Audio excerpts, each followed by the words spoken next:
Então, vamos lá começar, né, um pouquinho com a toxicologia. Então, eu preparei uma aula para vocês, inicialmente, de introdução à toxicologia. Pessoal, toxicologia. Toxicologia é uma área bem interessante de se trabalhar e é uma área multidisciplinar, tá? Não é uma aula, uma área exclusiva de biomédico, de biólogo, de farmacêutico. Aqui a gente vai encontrar muitos outros profissionais trabalhando aqui dentro. Médicos, enfermeiros, químicos, farmacêuticos, bioquímicos, biomédicos, biólogos, enfim, inúmeras áreas trabalham dentro da toxicologia. Legal? Mas afinal de contas, né? O que é toxicologia, afinal de contas? E eu começo, né, com vocês aí com a comida, né? Porque às vezes a gente está na correria, não sei se vocês jantaram ainda, de repente está todo mundo com fome. É bacana a gente falar de comida um pouquinho, né?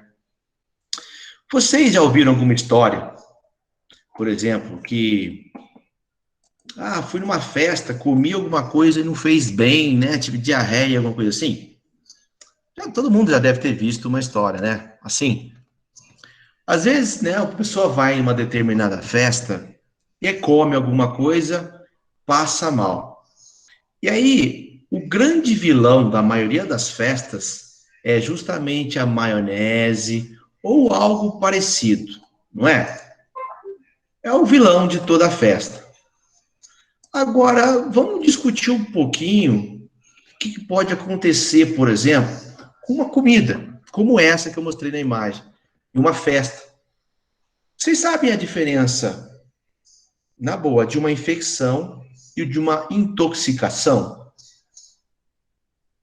A gente está falando de toxicologia. É alguma coisa que desestabiliza, né, algum sistema nosso. Esse é um conceito para substância tóxica. Aliás, em toxicologia, a gente defende uma ideia, desculpa, que toda solução, ela é tóxica. Depende da dosagem, tá? Depende sempre da dosagem, da quantidade. A toxina é algo que desestabiliza alguns dos nossos sistemas. Agora vamos lá. Você foi a uma festa, comeu alguma coisa que não te fez bem. Claro que você pode ter ali intolerância a alguma substância da comida, né? Está presente no alimento. Você pode ter intolerância à lactose, de repente comeu alguma coisa à base de leite. Mas suponha que não, tá? Você não tem nenhuma intolerância, nenhum tipo de alergia alimentar, nada. E você comeu alguma coisa que te fez mal, tá? Como que você vai pensar em tratar isso ou saber o que é que aconteceu? Todo mundo chama de intoxicação alimentar. Todo mundo fala de intoxicação alimentar, ou na medicina é comum chamar de virose, né? Eu acho engraçado, né, falar, quando a gente não sabe as coisas, falar que é virose. Qualquer dor de barriga, vômito é uma virose. E virose é um termo designado para uma doença provocada por um vírus. Covid é uma virose. Ora, é uma doença provocada por vírus. Agora, eu poderia listar para vocês agora, se vocês me perguntassem, sei lá, 10, 20 agentes etiológicos diferentes que causam diarreia, que vai desde protozoário até bactérias, até vírus, né? Mas tudo é designado como virose. Eu costumo dizer o seguinte, tá? Para vocês eu posso falar abertamente isso, né? Eu costumo dizer que existem dois profissionais que, quando falam isso para você, não sabem o que estão fazendo. Primeiro, quando você tem algum problema no seu computador e leva em um técnico, ele manda trocar a placa-mãe, cara, se liga, porque esse cara não sabe de nada. Porque é o seguinte, ele trocando a placa-mãe do seu computador, ele conserta sem saber o problema. Claro, trocou a base do seu computador. Segundo, o médico que trata qualquer coisa como virose é outro cara que também não sabe nada, tá? Porque também vai atirar com tudo, você daqui uns dias vai melhorar, obviamente, tá bom? Então, dois profissionais que você deve ficar atento, tá bom? Aquele cara que não sabe o que está fazendo, arrumando o computador, troca a placa-mãe de todo mundo, e o segundo é o médico que trata tudo como virose, tá? Então, fique esperto, tá bom? Fique esperto. Por que eu estou falando isso? Existem diferentes formas de você passar mal com um determinado alimento, tá? Existem diferentes formas de você passar mal com um alimento. E eu primeiro vou dar o exemplo de alimento, tá? Então, aqui, nós temos aqui a grande queda de braço, que a gente precisa ter definido o que é intoxicação, o que é infecção. E essa aula é muito expositiva, você tem que estar anotando aí, galera. Intoxicação. Intoxicação é quando uma determinada substância entra no seu organismo. Então, intoxicação é quando uma substância, uma determinada substância entra no seu organismo, pode ser por ingestão, pode ser por infusão, enfim, não importa, tá? De fato, alguma substância entrou no seu organismo e essa substância desestabiliza algum dos seus sistemas biológicos. Sistema nervoso, sistema muscular, sistema urinário, enfim, tá? Sistema excretor, né? Isso é intoxicação. É uma substância que entra no seu organismo e causa algum problema em algum dos sistemas. E sistemas, pessoal, é que são conjuntos de órgãos, eles possuem órgãos vitais, né? Você pega, por exemplo, o sistema nervoso, tem como órgão vital o encéfalo, né? O nosso cérebro. Você pega o sistema circulatório, o órgão vital é o coração. Você pega o sistema pulmonar, o órgão vital é o pulmão. É aquele órgão que é principal e ele é vital. Sem ele, a pessoa morre. Tá? Então, intoxicação ele desestabiliza algum do seu sistema. É uma substância. Agora, infecção é quando eu tenho um agente etiológico. Então, por exemplo, eu tenho uma bactéria no meu organismo e essa bactéria está provocando alguma coisa. Então, isso tem que ficar muito claro. Porque quando a gente fala de alimento, a gente pode ter uma intoxicação, por exemplo, ingerir uma substância tóxica para mim, ou eu posso ter uma infecção. Eu ingerir, por exemplo, um alimento contaminado por uma bactéria, por exemplo. Certo? Então, intoxicação é diferente de infecção. Isso é tão evidente porque, assim, às vezes você não, obviamente, você não vai tratar uma intoxicação tomando antibiótico. Não tem o que matar. Você ingeriu um produto pronto. O contrário de uma infecção. Se você tem uma infecção, você tem que tratar, matar o agente etiológico. Tá? Então, isso é crucial em toxicologia. Tá? Isso é crucial em toxicologia. E quando a gente fala de alimento, obviamente já nos vem na cabeça, em mente, a salmonela. Salmonela é uma bactéria muito especial, né, que vive ali no intestino de muitas aves e elas contaminam o oviduto das aves. E durante a formação do ovo, no oviduto, ali então, no ovário, né, ou elas acabam contaminando ali no oviduto mesmo, elas contaminam muitos ovos, tá? E não só ovos, no abate também das aves para a venda da carne, também se contamina com salmonela. Só para vocês terem a ideia da importância da salmonela, que, por exemplo, a análise de carne se pesquisa salmonela e Escherichia coli, né, os coliformes fecais e totais. Tá? A salmonela seria um coliforme total. Se for encontrado, detectado salmonela nas amostras, fecha o frigorífico, tá? Então, a salmonela é muito importante. Salmonela, a classificação dela, a taxonomia dela é muito difícil, ela é diferente um pouquinho, tá? Nós, no geral, chamamos todas de salmonela, tá bom? TIF, mas existem ali várias subespécies dentro delas, então por isso que eu coloquei salmonela SP, tá? Mas o principal vilão da salmonela, que causa a salmonelose, é ovo, tá? Mas também pode contaminar carne, principalmente carne de aves, mas também contamina carne vermelha. Tá legal? Também contamina carne vermelha. Salmonela, cara, salmonela é o seguinte, ela não produz toxina. Não produz toxina, salmonela. Não existe nenhuma toxina descrita para salmonela. Salmonela causa infecção, tá? E essa bactéria aqui, a salmonela, ela é uma desgraça, porque ela invade a mucosa intestinal, ela cai no sangue, ela é complicadíssima, tá? Mas não tem, tá? Ela não produz toxina, causa infecção, tá bom? Então essa é a salmonela. Bom, quando a gente fala de bactérias, uma outra, também um vilão muito importante, muito comum, é o Staphylococcus. Em especial, falo do Staphylococcus aureus, né? Se vocês lembrarem, né? São bactérias redondinhas em forma de cocos, né? Desculpa pela imagem, parece que deformou um pouquinho aqui na apresentação. São bactérias gram-positivas. Salmonella gram-negativa, tá? Vamos colocar, aliás, aqui, né? Salmonella é uma bactéria em forma de bastonete, gram-negativa, tá? Vou colocar aqui, vou colocar G menos, tá? De gram-negativa, Staphylococcus gram-positivo, tá?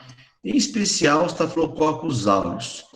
Cara, Staphylococcus aureus vive na pele, tá? Na pele de pessoas saudáveis, de pessoas normais. Só que essa bactéria, quando ela vai, por exemplo, quando ela chega em um meio rico em carboidrato, ela produz toxinas nesse meio, e essas toxinas, dentre elas, estão duas muito importantes. Uma é uma neurotoxina, que atua principalmente no sistema nervoso, e a outra é uma hepatotoxina, tá? Que atua principalmente no fígado. Bom, e essas toxinas produzidas por estafilococcus podem matar uma pessoa, tá? Podem matar uma pessoa. E o legal, né, o interessante dessa estafilococcus é que não é uma bactéria que vai conseguir sobreviver no seu intestino, tá? Então veja, o estafilococcus, ele causa intoxicação alimentar, produz toxinas em meios ricos em carboidrato. Sabe qual é um meio rico em carboidrato? O bolo, a maionese e muitos alimentos que são manipulados, são bactérias que estão na pele, tá? O estafilococcus. O estafilococcus também causa terçol, tá bom? Causa algumas infecções de trato urinário, algumas infecções urinárias, tá bom? Mas o estafilococcus está na pele. Então, ao manipular alguns alimentos, acaba, né, essa bactéria chega até o alimento, contamina. E aí, lá no alimento, rico em carboidrato, olha, um bolo é doce, rico em carboidrato, né? Uma maionese e batata, carboidrato, eles produzem essas toxinas. E, cara, as toxinas desses caras são tão ferozes, né, são tão complexas, que inclusive as toxinas, a neurotoxina de estafilococcus é termorresistente. Significa que nem o cozimento do alimento elimina essa toxina, tá? Ela resiste, tá, ao aquecimento. Dá para entender isso? Então, veja a importância de se conhecer isso. Então, se você tem uma intoxicação, né, por produtos de estafilococcus, não adianta se tratar com antibiótico, porque não vai matar nada. Então, eu gosto de dar esse exemplo dessas duas bactérias, porque, veja, são coisas completamente, são mecanismos completamente diferentes. Completamente diferentes, tá? Salmonela causa infecção. Estafilococcus em alimento, tá? Estou falando alimentar. Estafilococcus produz toxina e causa intoxicação alimentar. Porque lembra que Staphylococcus está envolvido em quadros infecciosos externos, terçol, tá? Mastite, infecção urinária, tá? Mas no alimento ele pode produzir toxinas que causam quadros graves de intoxicação, tá? Então guardem muito bem essa diferença entre infecção e intoxicação. Como eu disse para vocês, todo quadro, né, de intoxicação, ele possui um agente tóxico. Agente tóxico é alguma substância que desestabiliza qualquer um dos seus sistemas. Eu vou dar outros exemplos, eu puxo muito para o lado das bactérias, porque é onde eu fiz pós-graduação, e eu estudei um pouco mais essas bactérias, né? Vocês já ouviram falar de botulismo? Já ouviram falar de tétano? Vocês sabem o que é botulismo?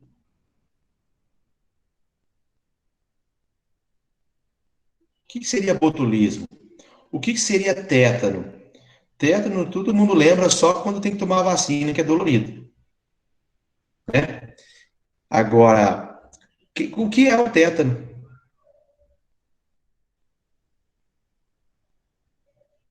Ninguém sabe o que é o tétano? O tétano é uma bactéria, não é? Cuidado, a bactéria causa o tétano. Tétano é a doença, botulismo é a doença. Só para a gente fazer uma correlação com o que a gente vê hoje, por exemplo, né, o COVID, né, o vírus é o SARS-CoV-2, a doença é o COVID, né? E, aliás, vocês assistiram a palestra da Silvia Gatti, né? Cara, essa mulher é sensacional, não é? Só que falamos de vírus, eu não poderia esquecer, estava esquecendo de perguntar dela. Cara, essa mulher é, ó, eu digo para você, uma das melhores virologistas que eu já vi, tá? Eu conheci ela, era minha vizinha de laboratório, tá? Essa mulher é fantástica. E ela adorou vocês. Ela adorou a turma, tudo, ela quer voltar. Ela é top demais, galera. Vocês têm que... Nossa, essa mulher é fantástica. Ela já é aposentada da Unicamp, tá? Mas, ó, show de bola, viu? Tá? Mas vamos voltar para tétano e botulismo, tá? Tétano é provocado por uma bactéria, tá? Que é Clostridium tetani. O botulismo também é provocado por uma outra bactéria, Clostridium botulinum, tá? Mas olha que bacana que são essas doenças. O tétano, ele causa o que a gente chama de paralisia rígida. Eu vi uma vez um cachorro com tétano, gente, é impressionante, parece um cachorro de pelúcia. Todos os músculos do corpo ficam duros, tá? Não movimenta, o cachorro fica paralisado porque não movimenta nenhum dos músculos, tá? Só o coração, né? O coração que ainda bate, fica vivo e ele fica tudo rígido, parece um boneco de pelúcia, tá? A causa do tétano, então, é a bactéria que produz uma toxina que enrijece todos os músculos do animal.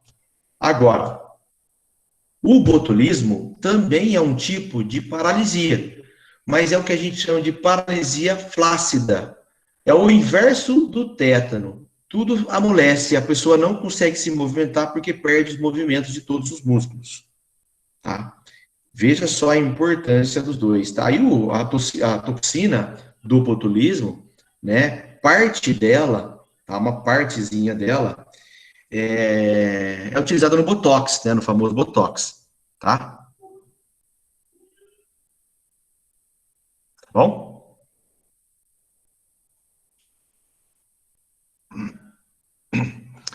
Então, veja só essas duas doenças. As duas causam paralisia, porém, uma é flácida e a outra é rígida.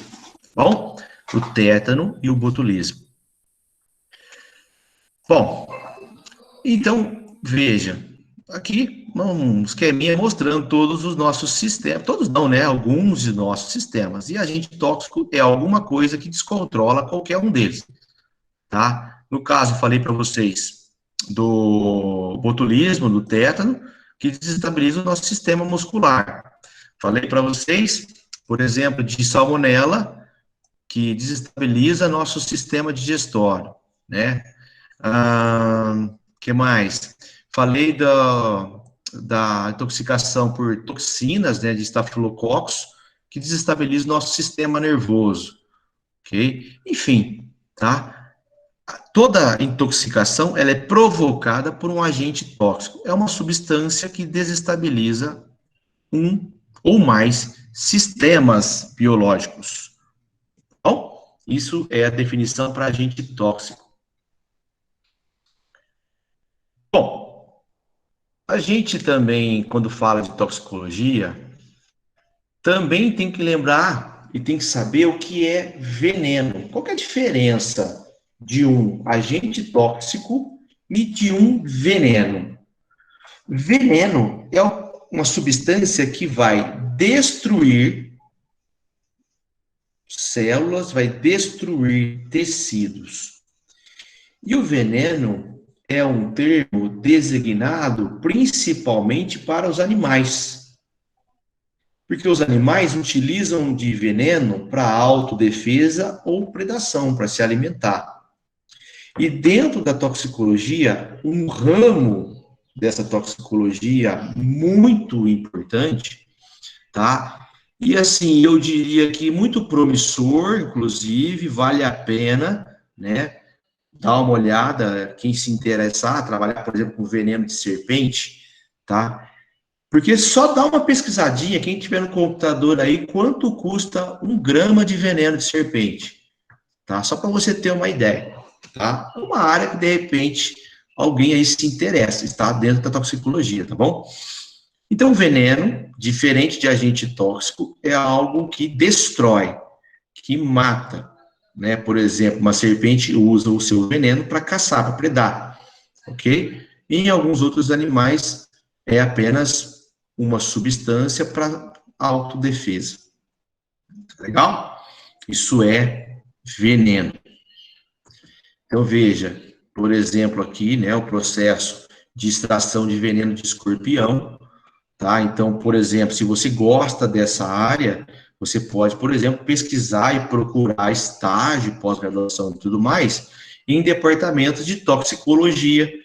E aí eu recomendo, obviamente, o Butantan é referência disso, tá? Mas também tem na Unicamp, também tem em outras universidades, mas o Butantan, é claro que é a referência, né? Mas eu, por exemplo, conheci um professor da Unicamp que trabalhava com toxicologia de serpentes. Só para você ter uma ideia, as pessoas entravam para fazer mestrado, por exemplo, com esse professor, e as pessoas recebiam 0,1 grama do veneno de serpente, e aquela pessoa tinha que prezar muito por aquelas 0,1 gramas, porque era o que ele tinha até o final do mestrado dele. Ele tinha aquilo para fazer o mestrado dele. Se ele perder o tubo, ou se ele derrubar o tubo, acabou o mestrado. Ele tinha aquilo para trabalhar, só para vocês terem uma ideia, tá? E é uma área muito bacana de estudar, porque muitas medicações saem de substâncias desses animais. Israel, por exemplo, tem grandes centros, tá, que trabalham com quimioterápicos que vêm de serpentes, de veneno de serpente, tá? Tem muita coisa para ser estudada em veneno de serpentes. E de escorpião também, mas muito mais de serpentes. Tá legal? Aí mostra, nessa imagem, mostra o processo de extração de veneno de uma serpente. Tá legal? Bom, Professor, oi. a Carol perguntou assim no chat: o agente tóxico destrói células e tecidos? O agente tóxico nem sempre destrói, nem sempre mata, tá? Ele agride, tá, Carol? O agente tóxico, ele causa uma agressão, tá, Carol? Então, ele nem sempre mata a célula, porque uma célula, né, no caso, ela morre pode morrer por apoptose ou necrose, tá bom? Um veneno mata a célula, necrosa. Por exemplo, se você tomar uma picada de aranha, por exemplo, de aranha marrom, necrosa onde ela picou mesmo, a pele morre, as células morrem por necrose. Agora, uma toxina, ela desestabiliza, ela tira a célula da homeostase, mas nem sempre mata. Depende da dose, sempre da dosagem, tá? Beleza, Carol? Respondido? Certo, obrigada. Valeu. Tá? Eu, particularmente, quando eu logo saí da faculdade, eu cheguei a fazer alguns cursos sobre veneno de serpente, era uma área que eu me interessava bastante, tá? Eu acho que eu iria gostar de trabalhar nessa área, tá? Bom, a gente não pode esquecer das medicações, né, pessoal, quando a gente fala de toxicologia. Obviamente, as medicações, né, também tem poder tóxico. E isso eu também queria discutir muito com vocês. E veja, farmacologia, vocês já viram, né, tiveram uma base de farmacologia. Legal? Agora, o que muda, né, a dosagem do remédio que cura e do veneno que mata é a quantidade, tá? Por incrível que pareça, né, nesse negócio todo de Covid e esse clima tenso de política que a gente vê, há muita discussão se usa o remédio, se não usa. Aí tem médico que às vezes quadruplica a dosagem de um remédio para mostrar que a pessoa que não é remédio, é veneno, enfim, a gente vê alguns absurdos nesse sentido, tá bom? Mas também as medicações também possuem efeitos tóxicos, tá? Então, por isso que também a dosagem da medicação é extremamente importante, tá? Também é uma área da toxicologia, tá? E são vários os efeitos, pode ser neurotóxico, pode ser hepatotóxico, e isso também já serve para a gente compreender que a toxicidade, né, do agente tóxico pode ter especificidade por alguns tecidos. Alguns agentes podem atuar no sistema nervoso, outros no tecido hepático, outros no tecido renal, enfim, há diferentes também toxicidades nesse sentido. Tá legal? Dentro dessa imagem, né, de medicações, a gente também não pode esquecer, né, que dentro da área de toxicologia existem as drogas ilícitas, né? Também aí eu não quis colocar a imagem de drogas ilícitas para não dizer, né, que estou fazendo apologia a alguma coisa, não tem nada a ver. Mas a gente vai estudar também essas drogas ilícitas, tá bom? E aí vai também desde maconha, ópio, enfim, a gente vai passar por elas também, não vai deixar de falar, não. Tá legal? Só não coloquei hoje aí, né, para não ficar pesado o clima aí. Mas, obviamente, a gente vai estudar isso. Né? Hoje, um dos exames muito realizados na rotina laboratorial é o exame toxicológico, para o cara renovar a carta hoje. Tá? Só para vocês terem uma ideia, hoje no laboratório nós temos o exame, né, o toxicológico, que ele é feito de pelo, de pelo, o cabelo, ou agora também unha, tá? Que é um exame toxicológico que a gente diz de amplo espectro, tá? Que pega qualquer droga ilícita dentro de um período de 2 a 3 meses de uso, tá? Um caminhoneiro hoje, para renovar uma carta, galera, precisa fazer esse exame. Se der positivo, ele não renova a sua carta, tá? Porque, obviamente, né, os caminhoneiros, eles têm o hábito de vida de viajar semanas sem dormir, e para eles ficarem acordados e aguentarem o tranco, eles acabam fazendo uso, muitos deles fazem uso de drogas, tá bom? Então, esse exame foi colocado, né, como algo para eles, né, como obrigatório para renovação de carta. E há projetos para que isso seja ampliado para todos os motoristas, tá? Então, pode ser que um dia nós, por exemplo, renovarmos a nossa carta, precise desse exame toxicológico, tá? E aí, a gente tem certeza, sabe disso, né? Que muita gente não vai conseguir renovar uma carta. Tá legal?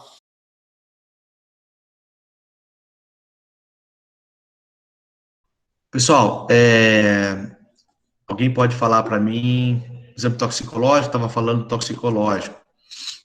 Tá. Bom, eu vou repetir, não sei que parte que vocês, que nós perdemos, tá? O exame toxicológico, que hoje é feito do cabelo, da unha, é um exame toxicológico que a gente diz de amplo espectro, tá? É um exame que pega o uso de drogas ilícitas de um período longo, de 2 a 3 meses, tá? E ele é um exame feito de pelo, de cabelo, de unha. Esse exame, hoje, ele é obrigatório aos caminhoneiros, né? A carta D, para renovação de carta. Tá? É muito comum os caminhoneiros usarem drogas ilícitas para conseguirem, né, ficar acordados por semanas, por, né, sei lá, né, tem histórias aí que os caminhoneiros ficam 15 dias sem dormir, tá? E, obviamente, eles ficam à base de drogas, tá bom? Então, deve, né, esse caso for positivo, a pessoa não consegue renovar a carta, tá legal? E há um projeto de lei, há projetos de lei para ampliar isso para todos os motoristas. Aí a gente sabe, né, galera, a gente sabe que se ampliar isso para todos os motoristas, muitos não renovarão carta, né, porque a gente sabe que o uso é muito grande, tá? Ô, Carol, a gente não consegue aprender a fazer esse exame, né? Eu também não faço esse exame, são laboratórios específicos que fazem, porque para fazer esse exame, a gente precisa principalmente de um aparelho especial chamado espectrômetro de massas, tá? É algo altamente específico, tem apenas em alguns locais do Brasil, tá? Então, esse exame, vou ficar devendo para vocês, porque não tem como a gente fazer mesmo exame toxicológico na faculdade e não tem nenhum local próximo para a gente estar fazendo, tá? Todo mundo escolhe esse material, mas manda para laboratórios específicos, tá? São exames altamente específicos, tá? Então, a gente não consegue ter uma prática disso. Mas, bom, para vocês, por muito tumoral, mas ela mate também as minhas células, né? Opa, achei que tinha caído de novo. Então, não adianta eu ter uma substância que mata as células tumorais, mas também mata as minhas células normais, né? E a gente também tem que encontrar a dosagem correta. Então, é uma série de estudos que, gente, demora anos para chegar, tá? E dentre esses estudos, estão estudos de toxicidade, né? Porque lembra lá no começo, eu disse que toda substância possuía uma capacidade, né, um potencial tóxico, mas dependia muito da concentração, da quantidade da molécula, né? Isso que a gente chama de potencial tóxico, depende da concentração, da quantidade sempre, tá legal? Homeopatia, por exemplo, utiliza substâncias ultra diluídas, né, em pequeníssimas quantidades de molécula, né, homeopatia, floral, enfim, quem gosta mais dessa parte de floral, de bar e tal, é a Eliana, né, a professora Eliana de botânica aí, que gosta dessa parte, legal? Mas são substâncias retiradas de plantas, por exemplo, ultra diluídas, né, com potencial energético, enfim, mas toda substância a gente precisa analisar esse potencial tóxico, né? E aí eu tenho uma história para contar também, né? Eu venho de uma família muito habituada a fazer chá para tudo, né? Tem uma dor de cabeça, faz um chá com a plantinha não sei da onde, que é bom, fulano faz tal coisa, tudo é chá, né? Se eu deixar por conta, por exemplo, da minha mãe, toma um chá aí para tudo. E uma vez eu era moleque, né? E eu tava com tosse e tal.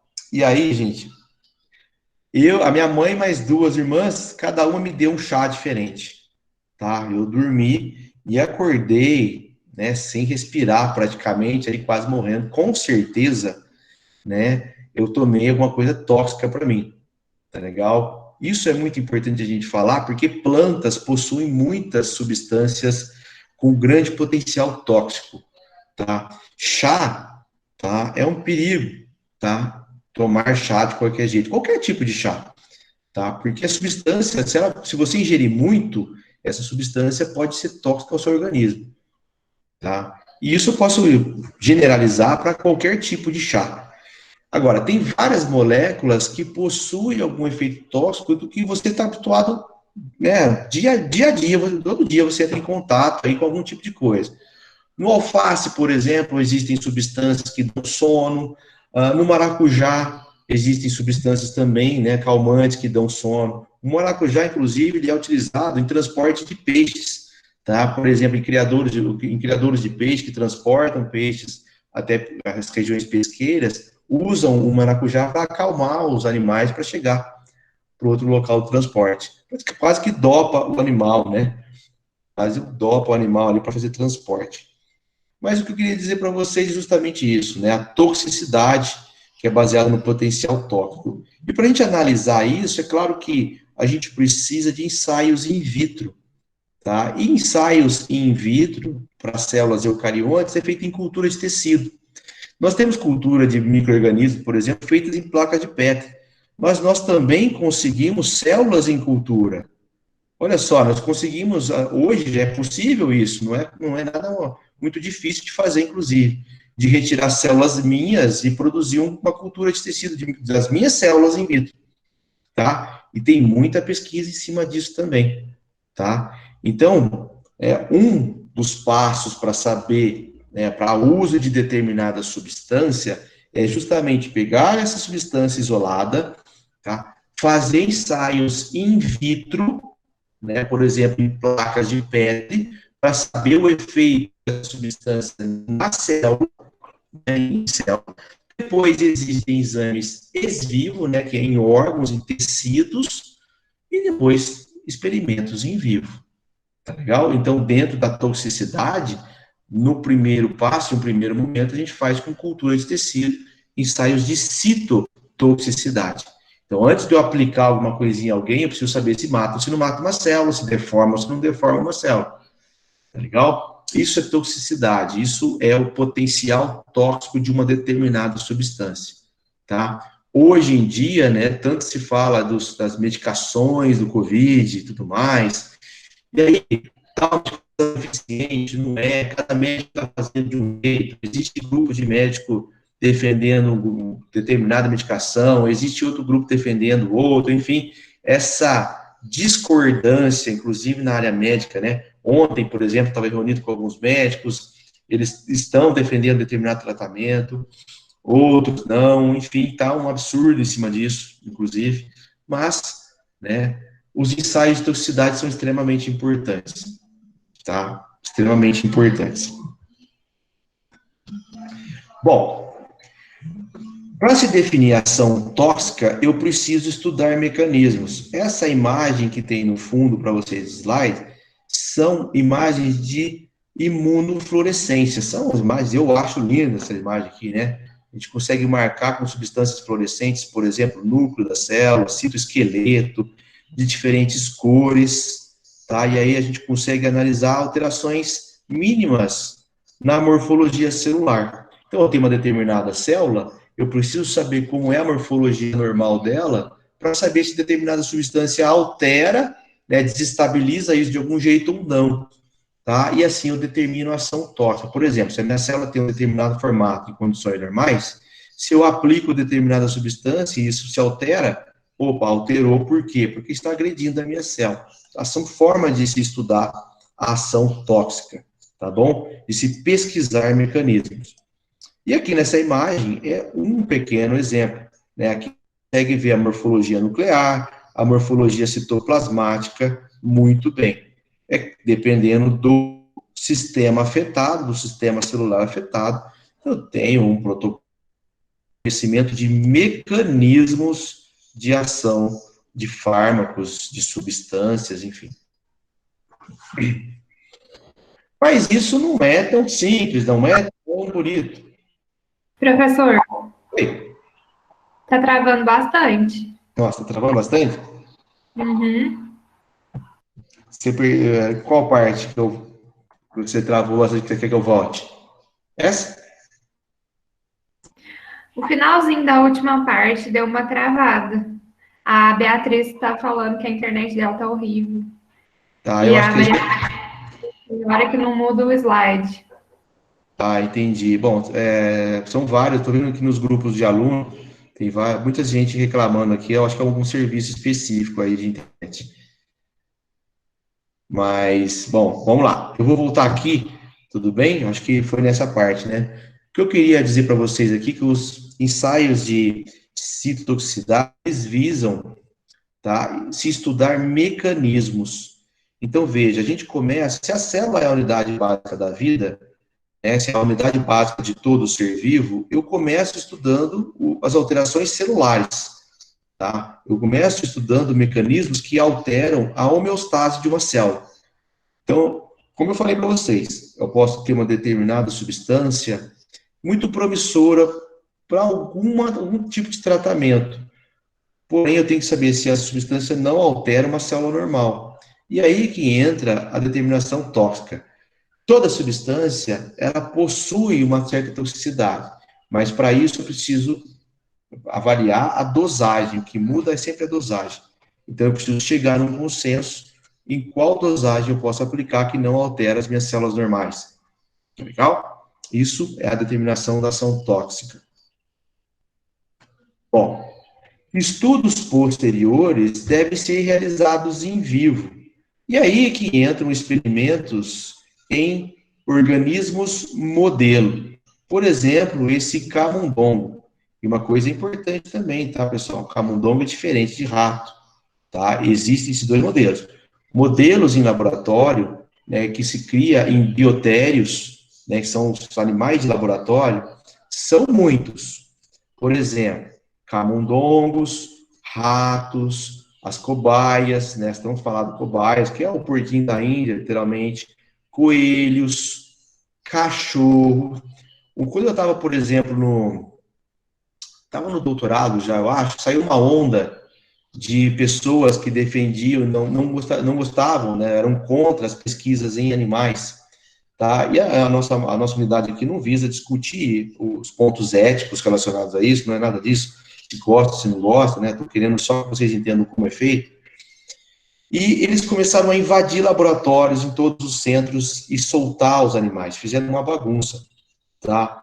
Inclusive, em Campinas, invadiram, não lembro o nome da empresa, tá, que fazia pesquisa, perderam 20, 30 anos de pesquisa, tá? Era uma empresa que se fazia estudos em vivo e em cães, tá? Eram cães da raça Beagle ainda e tudo mais, mas eram anos de pesquisa que estava envolvido ali.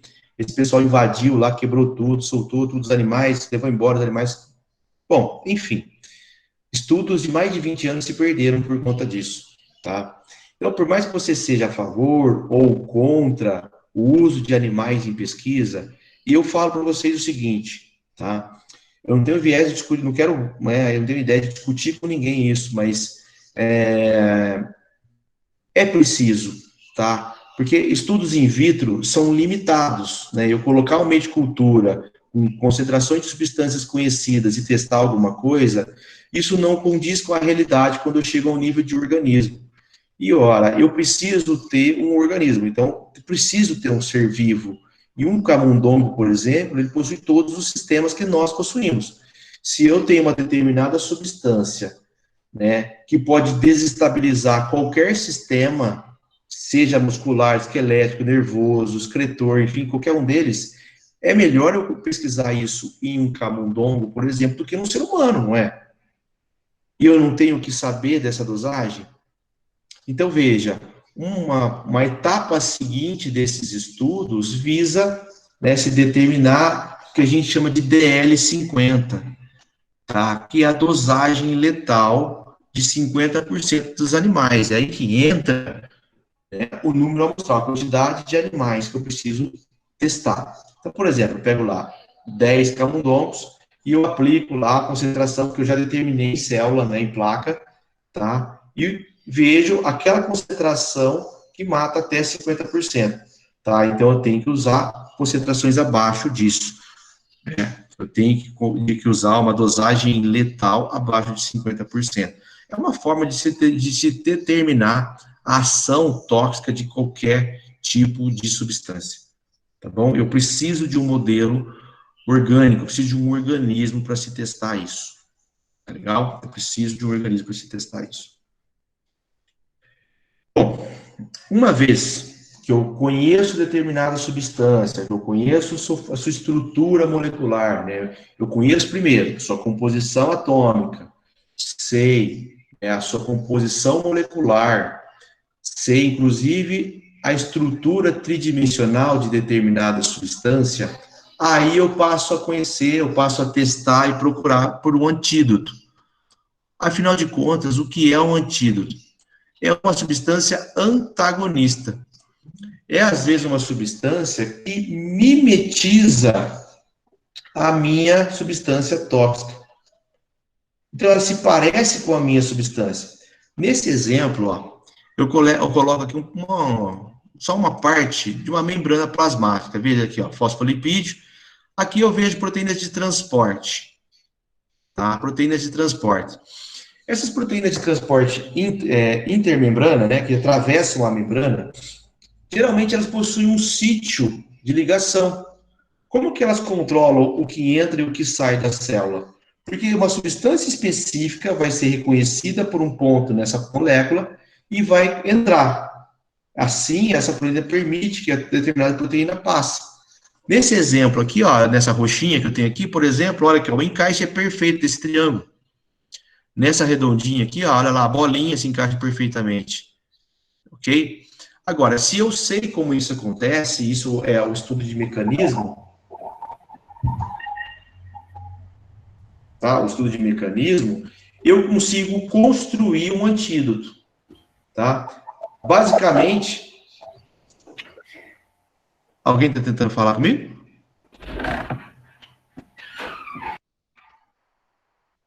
Que sinistro esse barulho de porta. Tá tudo bem, gente? Acho que foi sem querer, professor. Não, tudo bem, que é uma porta aí, parece filme de terror abrindo assim no fundo aí, tem com medo. Eu achei que você estava tentando falar e não estava conseguindo ouvir, por isso que eu perguntei, tá? Bom, galera, voltando aqui, né? Uma vez eu fiz uma pesquisa que era o seguinte, tá? Existe uma bactéria chamada Escherichia coli, que é o coliforme fecal. Tem no intestino de todo mundo essa bactéria. Mas existe um grupo, uma cepa, né, um patótipo dentro dessa espécie Escherichia coli, que vive especialmente no intestino de gado, bovino, tá?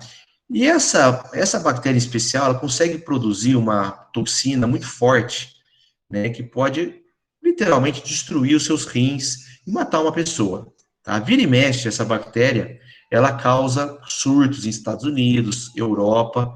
Por incrível que pareça, no Brasil são poucos os casos. Mas nós encontramos essa bactéria aqui em carcaças de frango, tá? Frango de corte. Bom, então essa bactéria produz essas toxinas e são toxinas potentes, né, que causam danos grandes em uma pessoa. E, basicamente, essa molécula, essas toxinas produzidas por essas bactérias, possuem um mecanismo muito similar a esse que eu estou mostrando na tela, né, com as proteínas de transporte aqui intermembrana. E o que a gente estava tentando fazer? Existem vírus, né, existem vírus de células animais, existem vírus de células vegetais, existem vírus de bactérias, e a gente pegou, né, uma biblioteca de vírus que infectam bactérias, que chama bacteriófagos, e testamos e selecionamos um vírus que possuía uma proteína que mimetizava o receptor dessa proteína. Então, veja, essa biblioteca de fagos é comprada, tá? Comercialmente, você compra, você pede e vem para você ali uma lista de fagos, que são vírus que infectam exclusivamente bactérias. Não infectam as nossas células e não tem nem perigo de infectar. E aí nós pescamos um grupo de vírus em especial que possuía, né, essa proteína que mimetizava essa toxina. A nossa ideia era tratar essa doença, uma pessoa infectada com essa doença, com esse vírus em especial, né, que é chamado de bacteriófago, e esse bacteriófago, né, então impediria a ação da toxina, tá? Porque se ligaria primeiro no receptor, e esse receptor, então, ocupado, não consegue, outra molécula não consegue se ligar aqui, porque aquele antagonista ligou primeiro, tá? Isso é um antídoto, tá? Isso é um antídoto, ok? Então, quando a gente fala antídoto, a gente está pesquisando, está pensando em um antagonista, uma substância que vai interferir no mecanismo de ação de determinada substância, tá? Muitas vezes isso é feito por competição, se ligando primeiro ao sítio ativo da molécula, tá? Da molécula-chave aí. Tá legal? Bom, então, né, para a gente dar ali uma geral, né, da toxicologia e tudo mais, muitas moléculas que você estuda, seja de bactéria, seja de vírus, seja de fungo, de protozoário, de alga, de animais, enfim, muitas substâncias têm inúmeras aplicações médicas. Muitas vezes você precisa apenas isolar, dentre muitas, a molécula correta. Hoje ainda existe uma área fantástica chamada de metagenômica, tá? Metagenômica se estuda organismos que não se conhece, porém sabe da sua existência pelo DNA. Vou dizer para vocês que bactérias, nós não conhecemos 5% do que existe no planeta, tá bom? A metagenômica está dizendo para a gente que existem muito mais bactérias do que a gente imagina, tá? E muitas moléculas têm sido isoladas dessas bactérias que a gente nem sabia da existência. A gente não sabe, porque não há como fazer cultivo dessas bactérias em laboratório. Porque o que a gente precisa para cultivar uma determinada bactéria em laboratório? Fazer um meio específico para ela, com os nutrientes que ela precisa, colocar ela em uma temperatura que ela precisa, oferecer as condições todas que ela precisa. Mas como é que fica isso? Como é que fica isso quando, por exemplo, a gente tem uma bactéria que vive a 300 graus Celsius? Como é que você vai oferecer uma condição para ela de 300 graus Celsius, 200 graus Celsius? Não tem jeito. Né? Então, por exemplo, uma extremófila que são bactérias que vivem nessas grandes temperaturas, é impossível você fazer um meio de cultura que suporte 300 graus Celsius. Tá legal? Então, por isso que a gente não conhece nem 5% das bactérias que existem no planeta. Tá legal? Bom, são inúmeras as aplicações dentro da área médica, né, dentro da pesquisa biomédica, olha aí a área de vocês, né, e aí quem se interessar na USP, tem muitos centros lá, né, tem os ICBs, né, Instituto de Ciências Biomédicas 1, 2 e 3, se não me engano são 3, que se pesquisa muito substâncias que podem ser aplicadas aí na área médica. Uma área que tem muita pesquisa são áreas que envolvem quimioterápicos. Claro, né, gente, quando a gente pensa no câncer, o que eu vou dizer para vocês hoje, depois em patologia a gente estuda mais sobre isso, mas sobre o câncer, ele é o pior de qualquer doença. Ele é o estágio mais avançado de qualquer doença, tá? Então, a gente vai estudar isso a fundo, mas o câncer é praticamente uma célula que se transforma, tá? Então, por exemplo, né, a gente ouve, né, às vezes, fulano de tal começou com uma dorzinha na barriga, não deu importância, tomou uma dipirona, passou, a dor voltou, aí quando foi ver, aquilo era um tumor que tinha tomado tudo. Não é isso que a gente vê, no geral? Por que que isso acontece, tá? Porque se tem dor, tem que investigar, tá? Dor é sinal que alguma coisa está errada, tá legal? Agora, as pessoas acham que qualquer dor, qualquer coisinha, não dão importância, porque é hábito, principalmente brasileiro, não se cuida, e aí vai deixando, até que chega um ponto que não tem mais volta. E como eu disse para vocês, né, o câncer, o tumor, é o último estágio de uma doença, né? Quando a gente pensa em doença, a gente tem que entender que uma célula, ela está em perfeitas condições, a gente diz que ela está em homeostase, ela está tudo bem para ela tem tudo que ela precisa, está tudo bem. Mas qualquer coisa que aconteça nela, uma agressão, ela pode perder essa homeostase. E agora, se essa agressão permanece, ela pode não aguentar, ou ela pode se transformar. E aí, se ela se transformar, ela se transforma em um tumor. Né? E essa agressão nem sempre é uma porrada, como eu quero dar de exemplo aqui. Pode ser um vírus que entra, tá? Um exemplo, câncer de colo, né? Um dos tipos de câncer que mais mata mulheres no mundo, provocada pelo HPV, pela infecção do HPV.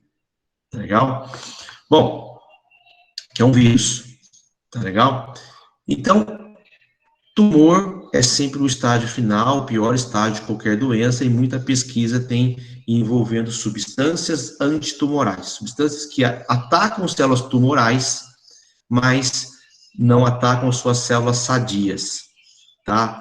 E aí, para a gente puxar, né, lá para o ratinho, para a gente voltar um pouquinho aqui, ó, vocês têm ideia de como, por exemplo, eu posso estudar uma substância antitumoral contra um tumor humano num ratinho? Tem noção, não? O que vocês me falam? Deixa eu ver aqui como é que sai. Pegando um animal com tumor e testando nele o antitumoral? Isso, essa é a ideia. Agora, como eu vou provocar um tumor num ratinho? E o tumor não é qualquer tumor, aquele tumor que eu estou estudando.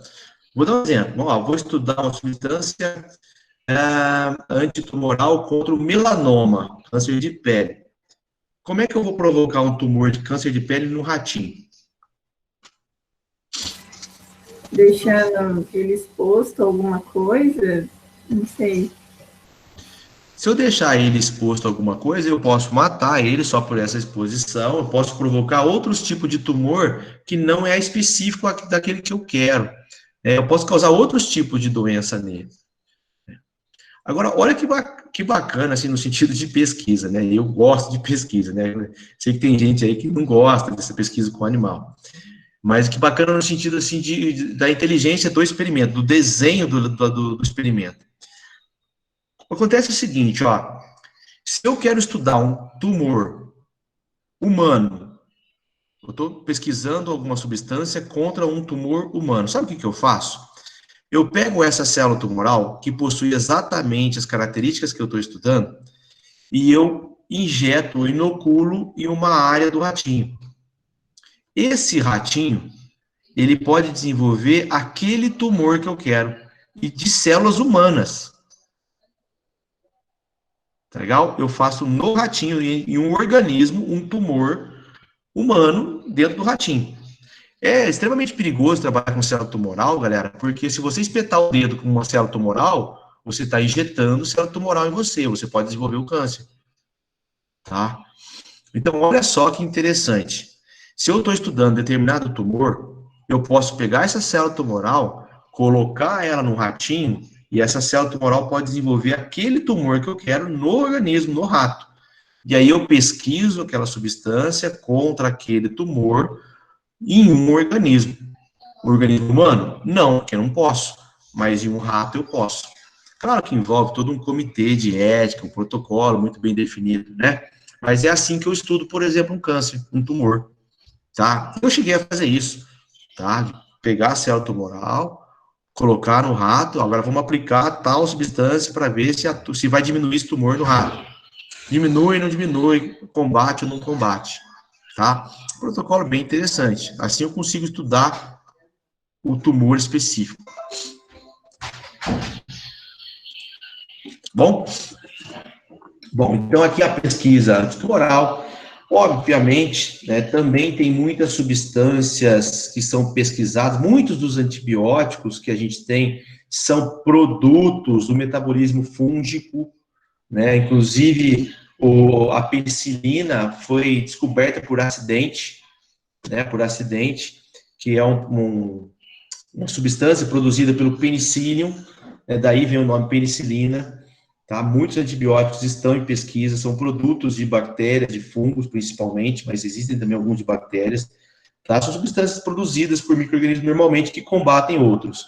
Claro, não é simplesmente encontrar um antibiótico e sair usando de qualquer jeito. Eu tenho que isolar essa substância e tenho que testar, fazer testes in vitro, em vivo e saber se não vai matar uma pessoa. Então, por isso que o caminho é longo até chegar no mercado, tá? Envolve anos e anos e anos de pesquisa. Tá legal? Daí, então, nós podemos extrapolar para inúmeras outras medicações, tá bom? Pesquisa de novas moléculas para uso em medicina, tá? Em farmacologia, mas sempre eu tenho que determinar aquela quantidade, aquela dosagem que não vai ser tóxica, que não vai provocar danos maiores, né, do que a própria doença. Tá legal? Então, veja que a toxicologia é uma disciplina que anda em paralelo com muitas outras áreas. Tá legal? Junto com farmacologia, obviamente, junto até com zoologia, porque não? A gente viu veneno de serpente, venenos de animais. Então, ela anda em paralelo com muitas outras unidades, ok? Então, a gente também tem que ver essa amplitude da tóxico, tá bom? Tem que ver e conhecer essa amplitude da toxicologia.